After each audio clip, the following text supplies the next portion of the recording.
muda de assunto porque quase 70% dos idosos se sentem vulneráveis a golpes na internet. E surgem novos modos de agir todos os dias. Quem fala mais para a gente sobre esse assunto é o repórter Eduardo Góes. Boa tarde, Du. Bem-vindo. Uma boa tarde para vocês aí no estúdio, uma boa tarde para quem nos acompanha agora no TJ Aparecida.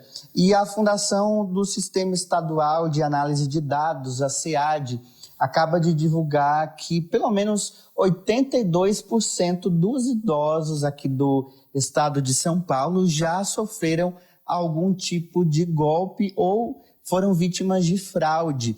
E por isso a gente quer falar agora com a Carolina Godoy, que é advogada. Carolina, seja muito bem-vinda ao TJ Aparecida.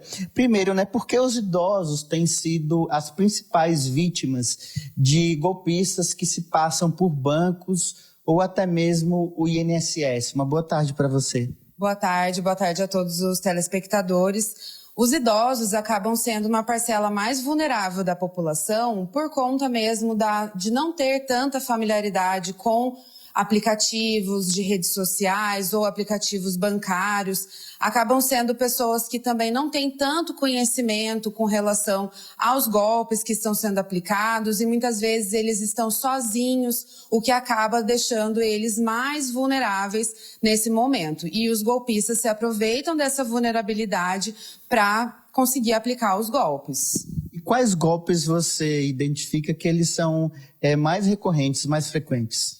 Os golpes mais frequentes são relacionados a instituições bancárias, onde os golpistas vão se passar por gerentes de banco ou similares. Também golpes relacionados ao INSS, onde os golpistas já conseguem criar como se fosse o aplicativo do INSS, onde eles vão desenvolver ali um software falso para poder induzir ali as pessoas a erro. Muitas vezes também ainda temos aqueles golpes que já são um pouco mais conhecidos, mas ainda, infelizmente, temos vítimas que são os golpes do familiar, onde é simulado uma ligação com muito desespero, com muita urgência, e a pessoa ali naquele momento de estresse psicológico, ela acaba sofrendo ali o golpe e fazendo transferências monetárias, e são esses os principais hoje em dia. Que dica você daria para os idosos para que eles possam identificar que estão passando ali por uma fraude ou uma tentativa de golpe? Olha, as principais, que vai mostrar que aquilo ali é suspeito, primeiro que a pessoa vai pedir algum tipo de confirmação por algum token, alguma mensagem.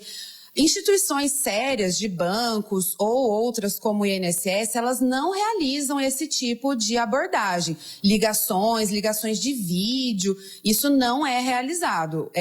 Normalmente a própria pessoa que precisa buscar ali a instituição para realizar um empréstimo ou outros tipos de negócios. Também aquela sensação de urgência, que a pessoa vai criando ali como um terror psicológico mesmo em cima do idoso, da vítima, para falar que se ela não fizer a transferência naquele momento, ela vai perder tudo, ou que ela precisa fazer, mas tem que ser agora, depois não vai poder ser. Então, para se proteger, é sempre importante, lembrar dessas artimanhas utilizadas pelos golpistas, e o mais importante de tudo é que o idoso nunca faça algum tipo de contratação ou qualquer transferência sem consultar antes um outro familiar, talvez mais jovem, que possa investigar um pouco melhor e entender se aquilo ali é real ou se aquilo ali é um golpe apenas.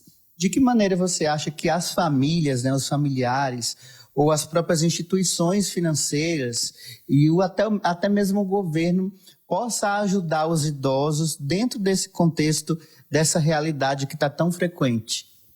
Hoje em dia, a família, precisa sempre monitorar mesmo, porque o idoso, ele já é uma pessoa mais vulnerável, que tem um pouco mais, muitas vezes, de dificuldade para compreender ali a gravidade das situações. Então, a família precisa monitorar, caso não seja possível ali estar próximo sempre, mas de alguma forma, pensar alguma forma de proteger esse idoso, de orientar para não fazer nenhum tipo de contratação sozinho, nenhuma transferência sozinho.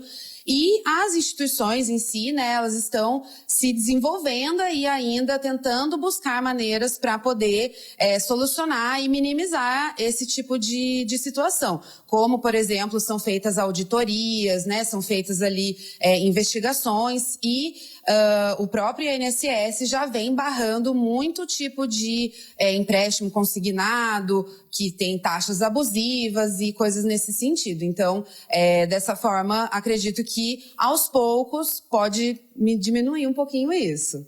Ok. Carolina, muito obrigado pela sua participação aqui no TJ Aparecida, muito esclarecedoras as informações. E muito obrigado para você que está em casa, que está nos assistindo.